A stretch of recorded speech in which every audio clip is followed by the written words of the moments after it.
Hello, I'm Sydney and welcome back to my Flock and Squawk. Today we are doing block 5 of our random block of the month.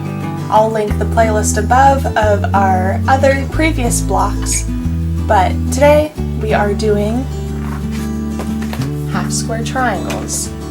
So I use a random number generator and I pick a book off of my shelf, and then I use a random number generator again to pick a page out of that book or magazine, so long as it is quilting related, and I get a block. So this block is out of a very basic Quilter's Pre-Cut Guide Companion. It looks like this, and basically it gives you the rundown on how to make a whole bunch of different basic blocks and techniques to use with pre-cuts.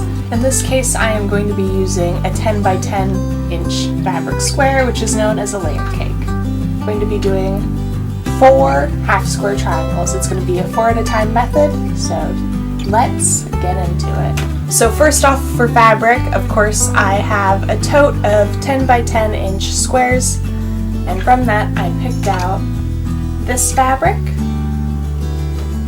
and this fabric. First, I'm going to go press these, and then we will get into sewing them.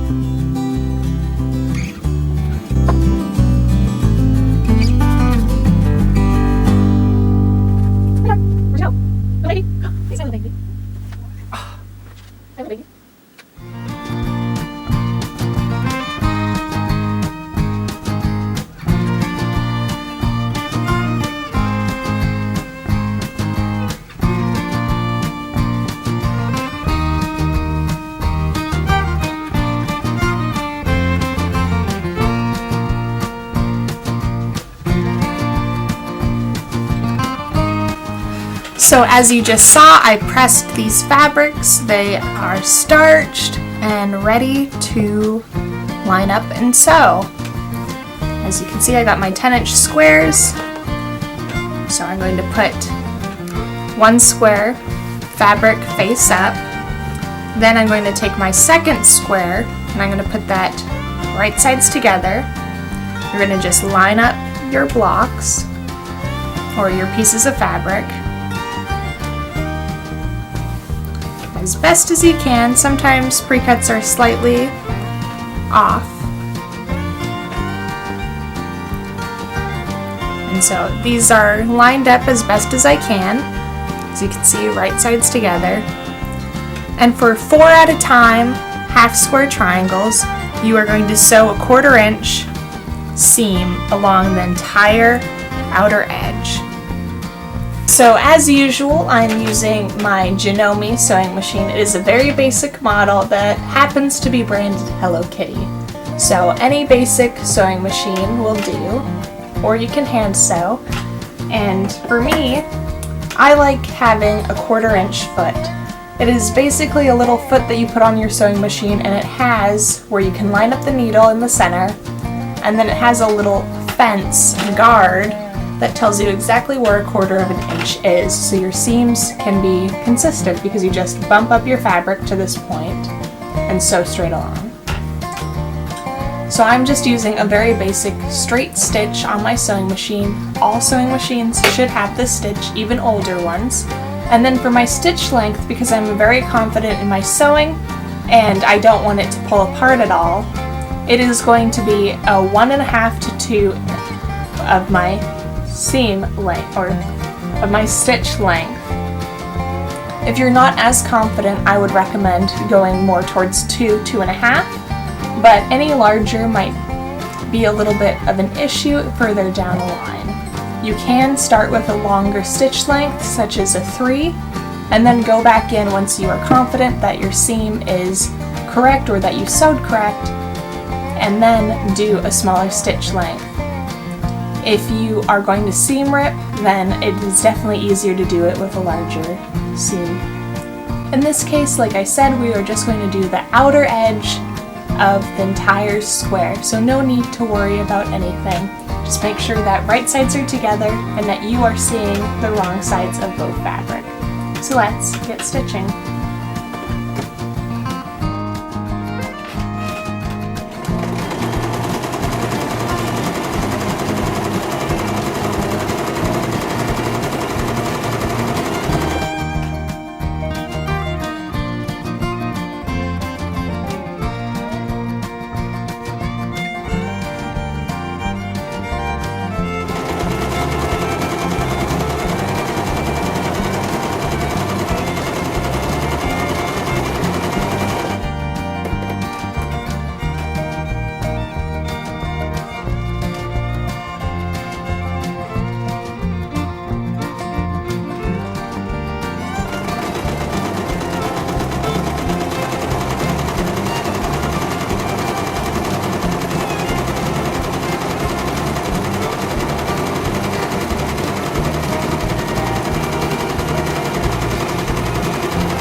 And here we have it. We have stitched along the edge and it is ready to cut.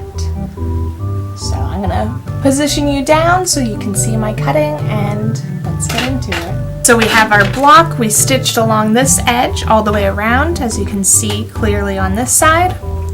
And we want half square triangles, 4 of them to be exact.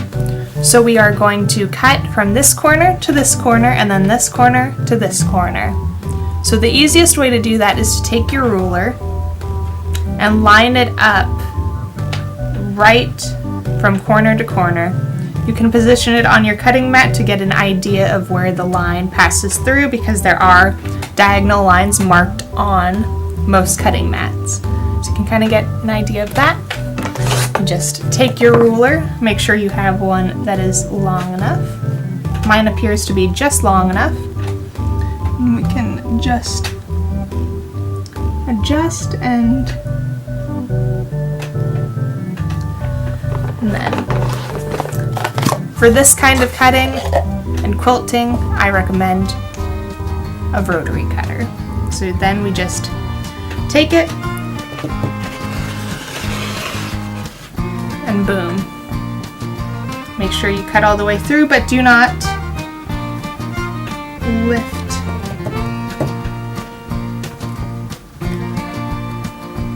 But don't disturb. So we've cut all the way through, but don't disturb this too much, because then we can just take it and go like this, and we don't have to reline up the squares. So we'll just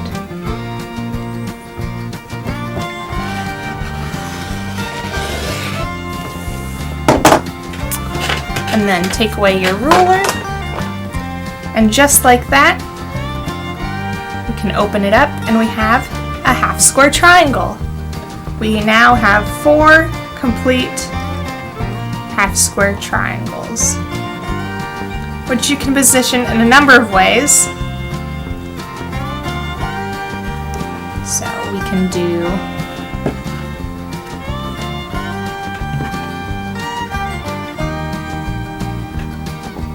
pinwheels, just like that. You don't even have to think about it, or we can do the broken dish, which looks a little something like this. Or you can just experiment with however you would like to have your half square triangles go. You can do this, and so I'm going to press these and then I'm going to stitch them into a pinwheel, which looks like this again. Oops. Like this. So I'm going to press these, bring them back, and stitch them.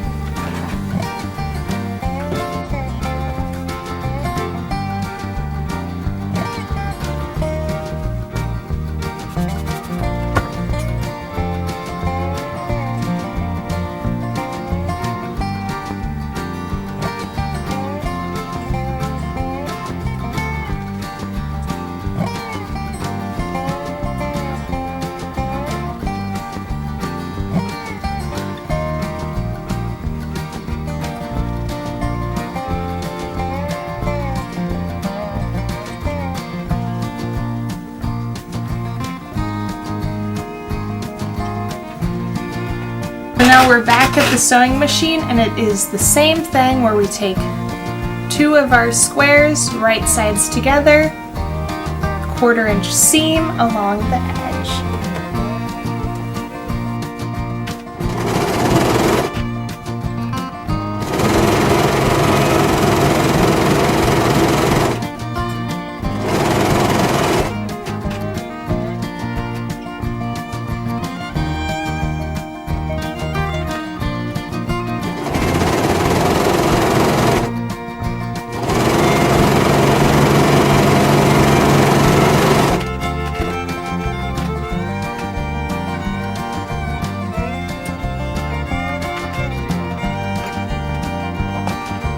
So before I continue to press and stitch these, I'm going to trim off the excess fabric. sewed, this little excess fabric is going to be at the center of the block, so I can finish it. It removes the excess of it. So I'm just going to press these and then we'll be right back to stitch the final seam. Now I've pressed and I have right sides together one last time for this one last seam. So I'm just going to make sure everything is properly lined up and off we go.